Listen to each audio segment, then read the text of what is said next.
February 10th, 1942, the city of Rzhev, or rather what was left of it.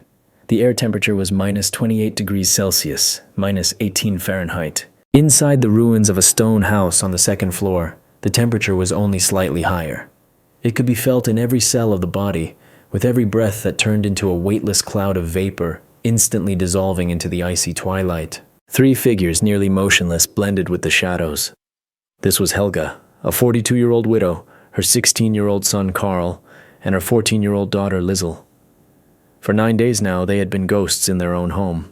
Their eyes, huge and sunken in their emaciated faces, were fixed on the sole source of hope and mortal danger, the window, or more precisely, the thin film of ice covering the inside of the one remaining pane of glass. Slowly, with the delicacy of a bomb disposal expert, Helga reached out.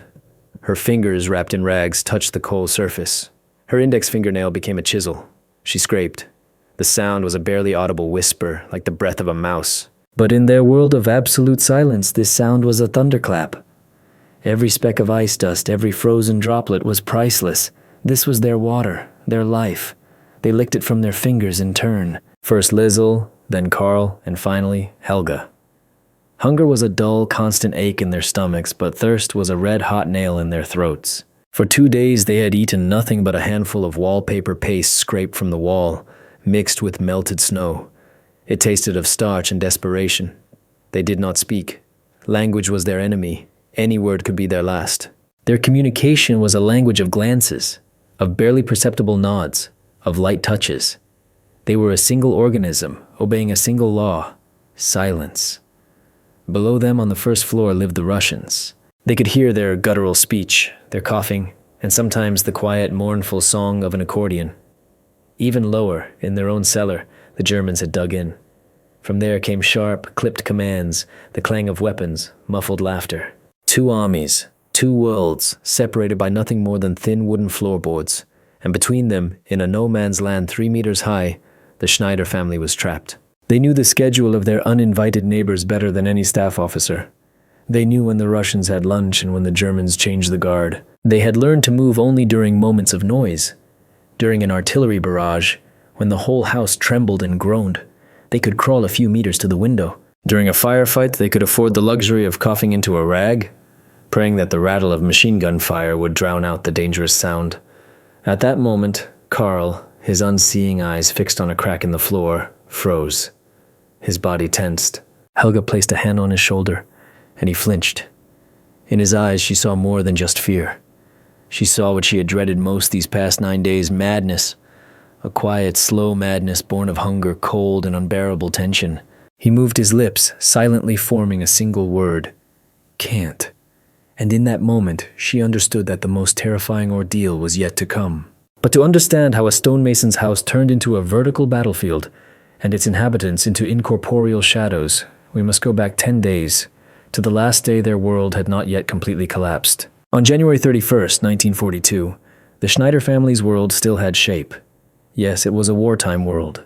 The world of an occupied city, but it was familiar and understandable. Their stone house, built by Helga's grandfather, seemed an unshakable fortress on the outskirts of Rzhev. Helga, a woman with the hands of a worker and the gaze of an aristocrat, who had lost her husband on the Eastern Front in the first months of the war, desperately clung to the fragments of a normal life. In the mornings, she made the children wash with ice-cold water, demanded that their clothes be clean and their beds neatly made. This was her personal war against chaos, her way of not losing her mind. She told herself and her children that order in the house meant order in the head. Carl, tall and clumsy like all teenagers his age, was torn between youthful maximalism and a deep-seated fear. He despised the Russians for not surrendering and simultaneously hated his own countrymen for bringing the war to his home. He secretly listened to German radio reports, believing in a swift victory, only to fall into despair moments later when he went outside and saw the endless columns of wounded. Lizel, her younger daughter, was as thin and fragile as a porcelain doll. The war had stolen her childhood, but had not managed to take away her ability to find wonder in small things. She could spend hours watching the intricate frost patterns on the window pane, imagining fairy tale forests and castles. Her greatest treasure was an old rag doll named Martha, which she never let out of her hands. That day, the city was alive with rumors. People said the Russians were preparing a major offensive, that their army was somewhere very close. The German patrols on the streets became nervous and cruel. Trucks carrying the families of German officers and collaborators drove by constantly, heading for the rear. Their neighbor, Frau Weber, ran over in the evening, her face white with fear. She begged Helga to pack her things and leave with the retreating units. "Helga, they'll kill us all," she whispered, looking over her shoulder. "To them we are all fascists, even the children." But Helga was adamant. Her logic was both ironclad and fatally flawed. Where would they run? Into the frozen steppe to freeze to death along the way? Her house was made of stone.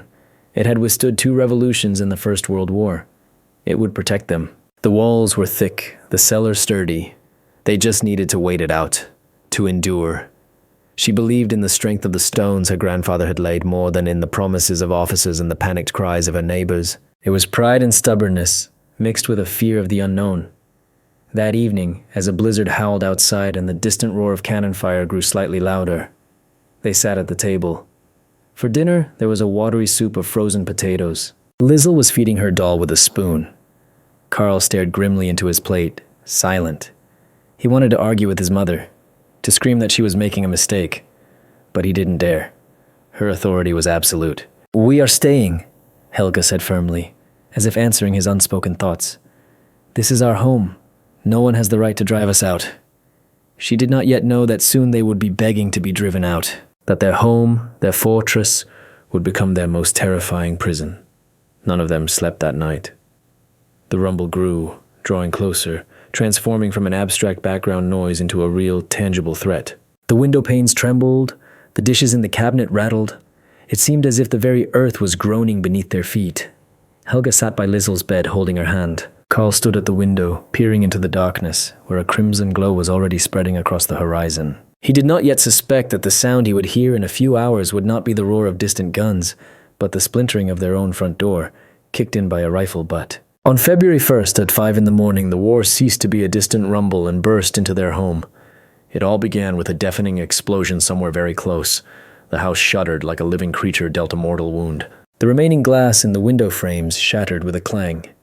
The ceiling in the living room collapsed in a shower of plaster, covering their meager dinner with a layer of white dust. Liesl screamed, a thin, piercing cry. Helga, without wasting a second, grabbed the children and dragged them into the hallway, away from the windows. "To the cellar, quickly!" she yelled, but her voice was lost in the growing din. The street had become a living hell. The salvos of cannons mixed with machine gun bursts, the crack of rifles, and human screams in 2 languages. It was as if the apocalypse itself had decided to stage its final act on their small patch of earth. They didn't make it to the cellar. The door leading to the entryway exploded into splinters. Figures in white camouflage appeared in the opening. Russians. Their faces were black with soot and fury. One of them, seeing the family petrified with terror, shouted something guttural, waving a hand toward the stairs. He didn't want to waste time on them, or bullets. Helga understood the gesture. It was their only chance. Pushing her stunned children before her, she scrambled up the creaking staircase to the 2nd floor. They had barely reached the bedroom when the sound of gunshots, shattering glass, and dull thuds erupted from below. The 1st floor of their home had become a battlefield. They huddled in the farthest corner behind a wardrobe. Liesl was shaking so violently her teeth chattered, clutching her doll. Carl sat with his head in his hands, rocking back and forth as if in a trance. Helga held them both, trying to shield them with her body from the sounds, from the bullets, from the war itself. She heard everything. She heard the Russians set up a firing position by the living room window. She heard their heavy breathing, snippets of phrases, "Davai, davai, amo," and then she heard another sound, a sound from beneath the floor, a muffled scraping and hushed German voices. They had come in through the cellar window. The Germans were below them. The cellar, which was supposed to be their refuge, was now occupied by Wehrmacht soldiers. The battle was not just on the street. The battle was inside their house. A shell struck the roof. Part of the ceiling collapsed, showering them with dust and shrapnel. The room filled with acrid smoke. Through the hole in the roof, they could see a leaden, indifferent sky. And then, as suddenly as it began, the fighting outside subsided. But the silence inside the house was even more terrifying. It was thick with tension, with anticipation, with the breathing of dozens of men ready to kill one another. From the 1st floor, the moan of a wounded Russian soldier could be heard, and from the cellar, the quiet but distinct click of a bolt being cycled. They were trapped, wedged between 2 warring forces who didn't even know they existed. Any sound, Any rustle, any sigh could attract the attention of both sides. And to both sides, they would be enemies or at best, unwanted witnesses. Helga looked at her terrified, weeping children, then at the cracks in the floor through which dim light and alien voices seeped. And in that moment, she understood. If they wanted to survive, she would have to become not just their mother, but their jailer and their god. She slowly brought a finger to her lips, looking first into Carl's eyes, then into Lizel's. It was her first command in their new world, the law of absolute dead silence. The first 2 days were a hell of shock and anarchy. The realization that their home had become a prison dawned on them slowly and agonizingly. Their world had shrunk to the size of the second floor, to 2 rooms and a hallway cluttered with the debris of furniture and plaster. There were several enemies, and all of them were invisible. The first and most tangible was the cold. It seeped through the shattered windows, through the hole in the roof. It stiffened their movements, made their bodies tremble in uncontrollable shivers. They huddled together, covering themselves with every blanket and coat they could find in the darkness, but it hardly helped. The second enemy was hunger. It began as a light gnawing in the pit of their stomachs, but quickly turned into a genuine torment, a beast clawing at them from the inside. All the food was downstairs, on the first floor, in the kitchen now occupied by Russian soldiers. The thought of a piece of bread, of hot soup, became an obsession, driving them mad. The third enemy was fear, a sticky, all-pervading fear. They flinched at every sound. A floorboard creaked on the first floor. They froze, afraid to breathe. A dull thud from the cellar and their hearts leaped into their throats. They became experts in the acoustics of their own home. They could distinguish the footsteps of a Russian in Valenki boots from a German in hobnailed boots. They could hear someone sharpening a knife downstairs, someone crying in their sleep. They became ears and only ears. But the most dangerous enemy turned out to be not the cold, not the hunger, and not even the fear. The most dangerous enemy was themselves, their bodies, their habits, their human nature. On the second day, Lizel had a hysterical fit. She wept silently, her small body convulsing with sobs she desperately tried to muffle by burying her face in her mother's lap. Helga stroked her hair, mouthing the words, "Hush, my darling, hush." Carl was the first to break. He crawled to his mother and hissed like a snake, barely moving his lips. "We have to surrender to the Germans. Our people are downstairs. They'll help us." His eyes burned with a feverish glint. "They will kill us," Helga replied just as silently. "Either the Russians or the Germans. To them we're a nuisance." "No," Carl almost shouted, but caught himself in time. "We can't just sit here and wait to die." He wanted to stand up, to start banging on the floor to get the attention of those in the cellar. Helga had to use force. She grabbed him by the shoulders and shook him, looking into his eyes with such fury and pain that he faltered. She pointed at Lizel, then back at him. Her gaze said, "If you do this, you will kill us all." And he deflated, once again becoming a frightened boy. In that moment, Helga realized that the old rules, the rules of family, love, and care, no longer applied here. A new law was needed, the law of survival. She gathered them close, and using a language of gestures and whispers quieter than the rustle of falling dust, established a dictatorship. The first rule, no sounds. The second, move only by crawling and only during noise from outside. The third, the toilet was a broken vase in the far corner of the room. The fourth, sleep in shifts, always leaving one person on watch. These were cruel, inhuman rules, but they provided the illusion of control. They transformed them from victims into fighters. But soon, the system began to fail. They ran out of the water they had collected in a carafe just before the assault. Thirst proved to be more terrible than hunger. Their tongues stuck to the roofs of their mouths. A fog filled their heads. Lizel began to deliriously ask her mother for milk. It seemed it was over. They could survive without food for a week, but without water, no more than 3 or 4 days.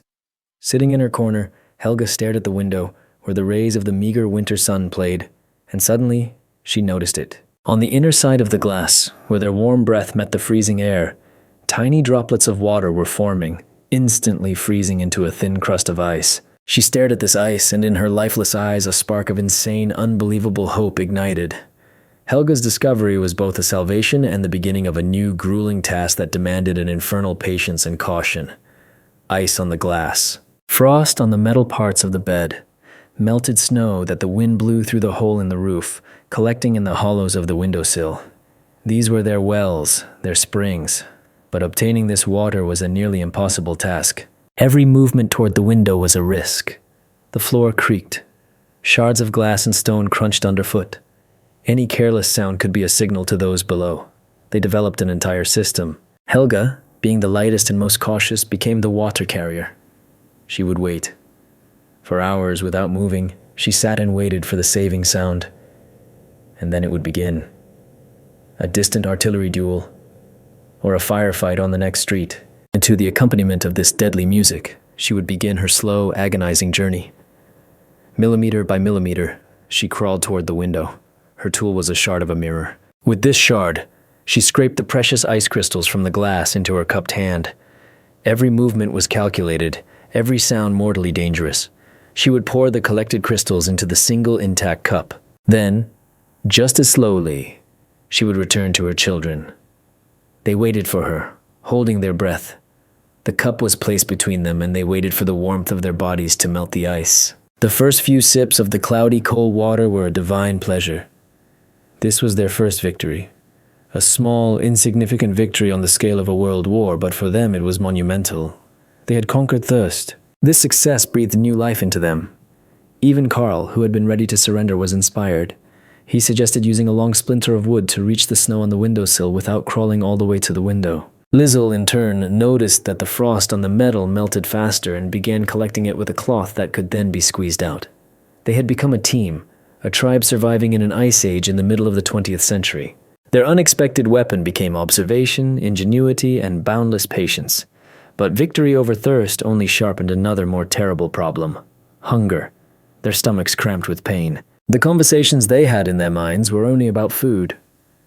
Carl remembered Christmas goose, Lizzle, the apple strudel her mother used to bake. Helga desperately tried to banish these thoughts, but they returned again and again. Their eyes began to scan their surroundings for something edible. The leather strap from their father's watch? Too tough. Books. The paper only induced vomiting. And then Helga's gaze fell upon the wall. Specifically, on a spot where a large piece of wallpaper had peeled away from an explosion, revealing layers of old paper and dark patches of glue underneath. Her grandfather's stories of the famine in Berlin after the First World War surfaced in her memory. He had said they used to boil soup from wallpaper paste. At the time, it had seemed like a grim fairy tale, an urban legend. But now, she looked at her children, at their blue lips and sunken cheeks, and she knew they had no choice. She waited for the next cannonade, crawled to the wall, and with her fingernails peeled off a piece of old yellowed wallpaper. The paste felt like hardened resin to the touch. She put a small piece in her mouth. The taste was disgusting, a mixture of dust, lime, and something vaguely sweet. But it was something that could be chewed. She brought her prize to the children. Carl refused at first, his face contorted in a grimace of disgust. But Helga simply placed a piece in front of him and turned away. A few minutes later, she heard him, choking, begin to chew it. They had conquered suffocation. They had conquered thirst. Now they had found a way to trick hunger. But they did not yet know that their small victories, their survival, would breed a new, even more insidious threat. One that would come not from without, but from within. The days merged into one long gray mass, marked not by sunrises and sunsets, but by periods of silence and noise. The Schneider family had created their own microscopic civilization, their empire of silence in the ruins of their own home. Their life was governed by a strict, almost ritualistic schedule. Morning began when the first rays of sun pierced the hole in the roof. This was the time to gather the harvest, ice crystals from the windows. Then came breakfast. A few sips of melted water and a small piece of wallpaper paste, which had to be chewed for a long time to create the illusion of fullness. Day was a time of observation and listening. They had become historians of the lives of the two armies trapped beneath them. They learned to distinguish voices. Downstairs on the first floor there was a Russian they privately nicknamed Grumble. He was constantly complaining about something. There was also the quiet one, who almost never spoke but often coughed deeply. In the cellar a stricter discipline reigned. They could distinguish the commanding voice of the Unteroffizier, whom they called the Feldwebel, and the younger voices of his subordinates. They knew their routine. They knew the Russians ate around 1 in the afternoon. A faint smell of shchi or kasha would then waft through the house, making their stomachs clench. They knew the Germans cleaned their weapons at 8 in the evening. The characteristic metallic clang would then rise from the cellar. This knowledge was their armor. They knew when they could afford a little more movement and when they had to freeze and become stone. Helga became the absolute, undisputed leader of this small empire. Her word, expressed with a glance or a gesture, was law. She assigned duties. Karl, being the strongest, was in charge of security. He would lie for hours by a crack in the floor, observing movement on the first floor and reporting any changes with coded signals. Lizzle was in charge of comfort. She collected down from torn pillows and stuffed it into cracks in the walls to get some protection from the drafts. She even tried to sew the torn arm back onto her doll Martha, using a thread pulled from her own sweater. This monotonous, harsh, yet predictable rhythm of life gave them a psychological anchor. It saved them from madness. They were not just trapped. They were fighting. They were working. They had a goal: to survive until the next day. But human nature seemed to take its revenge on them for this unnatural existence. At night, they had nightmares, not of war or death. They dreamed of food, huge tables groaning with dishes that were impossible to eat. They would wake up from their own moans in a cold sweat, with the bitter taste of disappointment in their mouths. Their bodies began to betray them. From hunger and cold, their hair fell out, their gums bled. But the worst thing happened on the 7th day. Lizzle started to cough. At first it was a light, dry cough that she could suppress. But the illness, fueled by exhaustion, progressed. The coughing grew stronger, the fits more frequent. Each of her coughs echoed like thunder in Helga's and Karl's ears. They would press a pillow, rags, against her mouth. Lizzle would turn blue, gasping for air, but they could not let that sound escape. Every coughing fit became torture for all three of them. It was this cough, this pathetic, weak sound of a sick child, that became the detonator for the explosion that was brewing inside their small empire. Their system, built on fear and discipline, was under threat. And the threat came from the most impatient and desperate inhabitant of their world, Karl. In the darkness of their shelter, a rebellion began to brew. Lizzle's cough was like the ticking of a clock, counting down the time to their demise. With every fit, a desperate conviction grew stronger in Karl. This could not go on. He watched his sister, who was wasting away before his eyes, saw her sunken eyes, the way she flinched at her own coughs, and his heart clenched with helpless rage. He no longer saw his mother as a savior. Now she seemed to him a cruel jailer whose stubbornness was leading them all to an agonizing death. His rebellion began with a whisper, sharper than a knife. During another distant firefight, when the sounds allowed for speech, he crawled to Helga. "We have to do something," he hissed. "She's dying. She needs a doctor, warmth, food." "Hush," Helga replied, not looking at him. Her gaze was fixed on Lizzle. "We're doing everything we can." "No!" His whisper broke into a strained falsetto. "We're doing nothing. We're hiding like rats. Our soldiers are downstairs. They'll save us." This argument had come up before, but now there was steel in Karl's voice. He was no longer asking, he was demanding. Helga turned to him. In the gloom, her eyes looked like black pits. "They won't save us, Karl. They are fighting. We are nothing to them. An empty space. If the Russians find us, they'll kill us as collaborators. If the Germans find us, best case, they'll drive us away. Worst case, they'll shoot us so we don't cause problems. There are no our people here. There are only enemies." But her logic shattered against the wall of his desperation. He believed in order, in discipline, in the idea that a German soldier could not abandon a German family in need. It was the last straw his mind was clinging to. The conflict reached its peak on the 9th day. Lizzle had a severe coughing fit. She was racked with coughs, and no rags could muffle the sound anymore. The sound, hoarse and barking, seemed to fill the entire universe. And from downstairs, from the first floor, came an inquisitive voice. One of the Russians said something, and footsteps headed toward the stairs. In that moment, Karl snapped. He pushed his mother aside and lunged for the floor. In his hand was a piece of brick. He was going to knock, to signal the Germans in the cellar, hoping they would react faster than the Russians. It was madness. It was suicide. Helga reacted with the lightning speed of a wild cat protecting her young. She leaped on him, tackling him to the ground. They rolled over the debris in complete silence, because the footsteps on the stairs had paused, listening. Helga was weaker, but she was fueled by the fire of maternal instinct. She dug her fingers into his shoulders, pinning him to the floor with all her weight. He struggled to break free, grunting with rage and helplessness. Their eyes met. In his, there was hope and despair. In hers, there was a cold surgical cruelty and boundless pain. She didn't scream at him, didn't plead. She just stared, and in that gaze was the entire truth of their situation. There is no hope. There is no rescue. There is only the fight for one more hour, one more minute of silence. And Carl broke. His body went limp, the brick falling from his weakened hand. He began to sob silently, his face pressed against the dusty floor. The footsteps on the stairs lingered for a few more seconds, then retreated. The danger had passed. Helga had won. She had defended her law. The rebellion was crushed. But while they were dealing with each other, while all their will was focused on this internal struggle, they didn't hear the other sound, a quiet, almost imperceptible creak of the steps. Someone was coming up after all, slowly, cautiously, as if listening to every rustle, but it wasn't a Russian from the first floor, and it wasn't a German from the cellar. It was someone else. The silence that fell after the rebellion was crushed was thick and heavy, filled with unspoken resentments and despair. Carl lay on the floor, turned to the wall. Helga sat beside Lizzle, who was sleeping exhaustedly after her fit, and in that ringing silence they heard it. A creak. Not the one they were used to, not the heavy tread of a soldier, but the cautious, hesitant creak of a strained step. Someone was coming up the stairs from the first floor. Their hearts stopped. They became nothing but ears.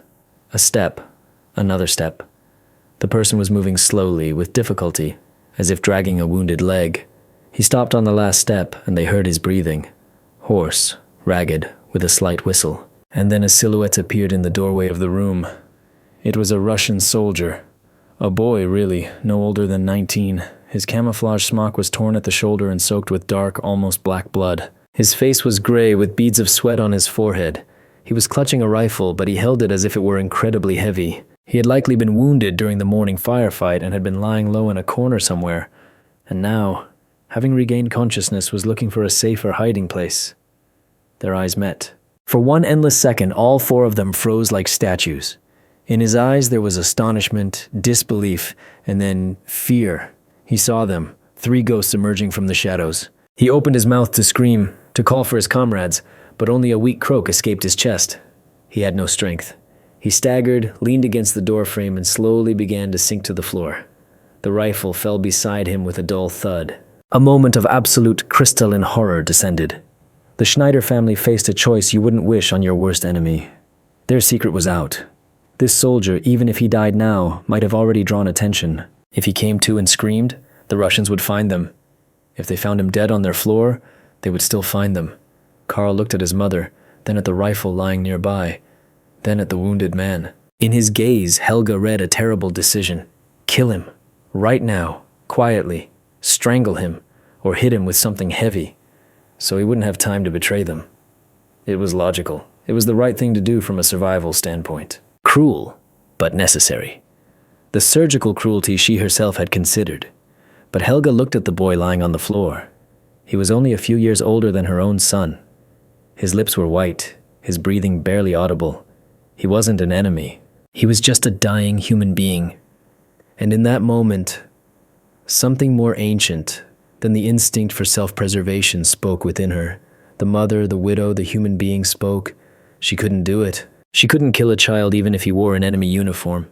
She made a different decision, an insane one, a suicidal one. She decided to help him. She shook her head, answering Carl's unspoken question. Then, gesturing for him and Lizzle, who had woken from the noise to stay put, she slowly crawled toward the wounded man. He looked at her with clouded, uncomprehending eyes. She took the cup with their precious water, their entire supply for the day, and brought it to his lips. He drank greedily with difficulty, taking a few sips. Then she took the cleanest rag she could find and gently dabbed his shoulder wound. The bleeding had almost stopped.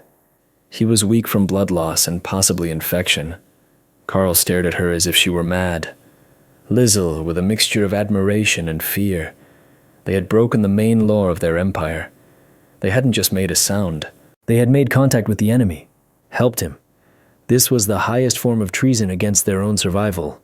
After drinking the water, the soldier lapsed into unconsciousness. His breathing evened out. He was sleeping. They sat over him, three shadows over a fourth, not knowing what to do next. And at that moment, when it seemed the situation had reached the peak of absurdity, an animated chatter rose from the cellar below. The voices were excited. The Germans were preparing for something, and the Russian soldier lying on the floor suddenly stirred in his sleep and groaned something in his own language. Indistinct, but audible. The 10th day of their confinement began with a roar, but it was not the familiar distant rumble of artillery.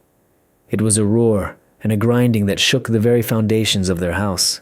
A new massive Soviet assault had begun, and their street, their house, was at its very epicenter. Shells exploded so close it felt as if they were hitting the walls directly. The house trembled as if in a fever. Plaster rained from the ceiling and a deafening boom filled the room, making their ears ring. In this chaos of sound, their personal tragedy with the wounded soldier faded into the background. Now, survival depended not on silence but on simple blind luck. The wounded Russian regained consciousness from the din. He sat up, looking around wildly. When he saw Helga and the children, he showed no surprise. The war had taken up all the space, pushing everything else out. They were in the same boat, 4 people trapped in a stone box that an impersonal force was trying to wipe off the face of the earth. The battle began inside the house as well. From the first floor came frequent gunshots and cries of "Ura!" From the cellar came short, angry bursts from submachine guns. Their home, their vertical battlefield, had become a fiery sandwich. Bullets tore through the wooden floors and ceilings. One of them ricocheted off a wall with a whine, inches from Lizel's head. They lay on the floor, pressing themselves into it, trying to become as flat as possible. And then the worst happened. A direct hit. Time seemed to slow down. Helga saw the wall opposite them crack, saw it bulge inward, and then disintegrate into dust and fragments. A deafening explosion slammed them into the floor. Dark, suffocating smoke filled everything. She could see and hear nothing. A thin, high-pitched ringing filled her ears. She lost consciousness. She awoke to cold and pain throughout her body. She was lying on something hard and uneven. Slowly opening her eyes, she saw the sky above her. A gray, smoky sky, but a sky nonetheless. Almost nothing was left of their second floor. The roof and part of the walls had been destroyed. She was lying on the remains of the floor among beams and piles of bricks. She moved. She seemed to be in one piece. She began to look for the children. "Carl! Lizel!" she called hoarsely, using her voice for the first time in 10 days. And they answered. They were alive. Miraculously. Carl had escaped with bruises, Lizel with a deep scratch on her cheek. They crawled out from under the debris and huddled together, trembling with shock and cold. The wounded Russian soldier was nowhere to be seen. He had likely been buried in the collapse. The battle gradually subsided, moving somewhere deeper into the city. In the ensuing silence, they heard voices. Soviet soldiers were clearing the rubble on the first floor. They were found a few minutes later. 2 soldiers in scorched, padded jackets saw them, sitting on the ruins of their own life, and froze in astonishment. "Look, Fritzes," said one. "Where'd they come from?" the other wondered. To them, they were just Germans. Inhabitants of an enemy city. Enemies. A young lieutenant with a bandaged head approached them. His gaze was weary and hard. "Who are you?" he asked curtly. Helga tried to explain. Stumbling over her words, she told him they were civilians, that they had been trapped here for 10 days between 2 armies. She told him about the silence, the hunger, about the wounded soldier they had tried to help. The lieutenant listened, but his eyes remained empty and indifferent. He had seen hundreds of such stories. He had seen death, blood, destruction. The story of some German family did not interest him. "You're all innocent here," he sneered. "And then our prisoners die of starvation in your vegetable gardens." He waved a hand to the soldiers. "Take them away, to the collection point for civilians. They'll sort it out there." They were pulled to their feet and led away from what, just a few minutes ago, had been their home. Their unique, incredible story of survival was of no interest to anyone. Their rescue was stripped of all euphoria. It was simply a transfer from one prison to another. As they were led down the ruined street, Carl glanced back at the ruins. There was no relief in his eyes, only emptiness. He understood what his mother had realized much earlier. In this war, there were no allies for them. They were just dust under the boots of armies, strangers to everyone. Their ordeal, their 10 days of hell, lay buried under the rubble of their own home. The subsequent fate of the Schneider family was lost in the bloody chaos of the war and the post-war turmoil, just as the fates of millions of others were lost. They were not shot. They were not tortured. They were simply reduced to a line in a report, to the status of displaced persons. They went through a filtration camp where Helga tried several more times to tell her story, only to be met with disbelief or indifference. An investigator from Smirsh, a Soviet counterintelligence agency, a weary man with dead eyes, listened to her and wrote in the protocol, "According to the detainees she hid for 10 days in her own house, which was occupied by units of the Red Army and the Wehrmacht. He didn't believe a single word, considering it a clumsy attempt to exonerate herself. The story was too incredible, too cinematic for the dry logic of war. After the war, like many other German residents, they were deported to Germany, to the Soviet occupation zone. They had survived, physically. But what they had endured in that house stayed with them forever.